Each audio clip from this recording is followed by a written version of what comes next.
Hello, and welcome to Mother J's social media platform. My name is Krista Thomas, and I'll always start off by saying, I am not an expert, but I am my mother's keeper. I'm my mother's caregiver. She has been dealing with Alzheimer's, and this year, 2023, will be 9 years.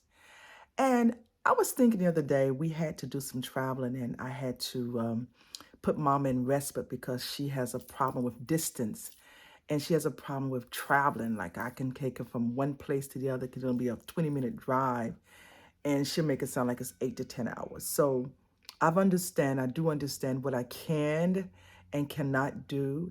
And I also have come to the realization there's certain things that I just know this in the best interest of her. And in traveling this weekend, there's two trips I made to North Carolina last month. I traveled in the end of December, ended up spending 2 weeks because of some health issues with a loved one, and I had to go back for a funeral, right?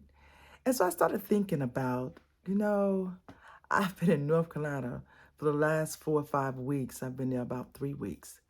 And there were very, very important issues that I felt like I need to be there for. And then I start thinking, oh my God, look at me. Look, we got to go back again. We got to travel. We got to ride. We got to, the expense, whether we stay with a loved one or if we stay in a hotel, eating out, or my family is so wonderful. I have a wonderful family. They love to cook. They love to serve. They just love for you to eat, and they have such warm hospitality. That is not the issue with us. We have love when we go home. They just flood us with love and want us to stay with them and come visit. But my husband, whether you know it or not, he is also a caregiver for my mother, and he utilizes a wheelchair in public. And amazingly, when you're used to having accessible things in your home, whether it's your bathroom and rails, your garage, and everything is elevated and everything is the way it should be, you sort of take things for granted. But when you're visiting someone else's home, they might not have those things in place, which is accessible for someone that may need those tools. And so we decided to make a decision that whenever we're visiting, let's do what is safe. What is safe? I mean, I would prefer living, staying with my brother, his wife. Their wives are wonderful cooks. They feed us, they cater, we have a suite. I would prefer doing that, right? But what is the best thing for me? I mean, should I risk going to my brother's home or visiting and my husband accidentally fall and break a wrist or a leg or a foot? I can't lift him. So what do you do? What do you do? And then I start thinking about, what is the best thing for my mother? Everybody wanted to see her during the funeral. Everybody wanted to see their grandmama or their mom. But what is the best thing for you? Sometimes we make decisions based on what others feel that we may do.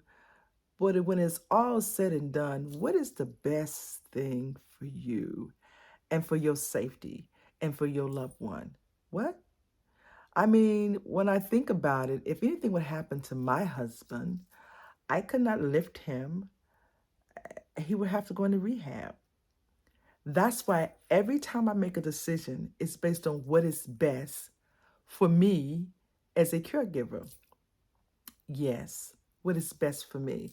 Yes, the grandchildren, the great grandchildren, the great great grandchildren, and the great great great grandchildren would love to see her. But sometimes you have to make decisions on what's best for you and the person that you're caring for, that loved one. And then you think about it. Sometimes those folks that want you to transport, they can come see your loved one, right? You have to decide on what is best. And I start thinking about the funeral, and I start thinking about the sickness and the leave of absence that a loved one had to take. There's one thing when someone is sick and they have to take a leave of absence or a short-term disability. It's another thing when you go visit a loved one and they will never ever see that loved one again because of death. Never see their mom, their sister, their auntie, their grandmother, great grandmother again. Can you imagine? And then we sit and complain about the weather. We complain about traveling. We complain about the food. We complain about our environment. and the news and what is happening, and someone has lost a loved one forever. That should put things in perspective as a caregiver. We should always monitor our mindset, what we believe is the right thing for us to do as a caregiver, and are you really taking care of yourself? Because if I don't take care of Crystal A. Thomas, then who's going to take care of Mother J? If I don't take my vitamins, if I don't do my exercise and my stretching, if I don't do enough water intake, if I don't follow up with my doctor's appointments, and if my health fail, then who's going to take care of my mother? Who's going to be there for my husband? Who's going to be there for my children? We have to make sure as caregivers that we become a priority. No, we're not selfish.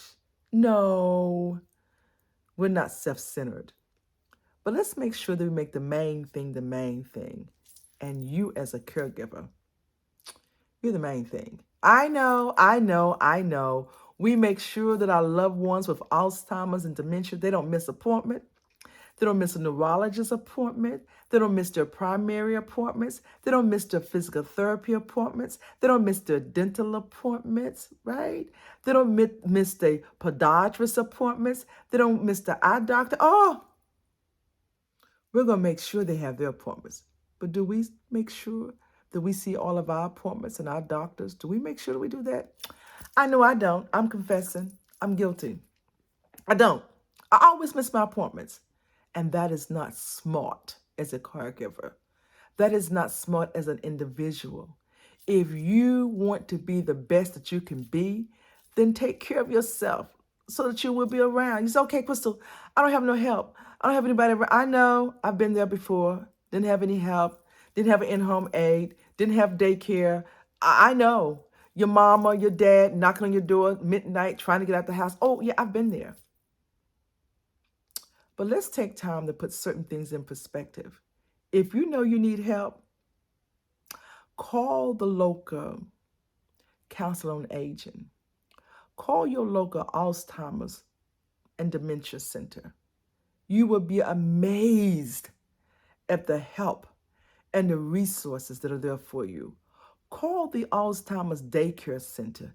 You will be amazed, astonished at all the help that's there for us. The resources I didn't know either. Sometimes we have to reach out beyond our loved ones, beyond those brothers and those sisters and those aunties and those grandparents and the mamas and the daddies and the people that promise.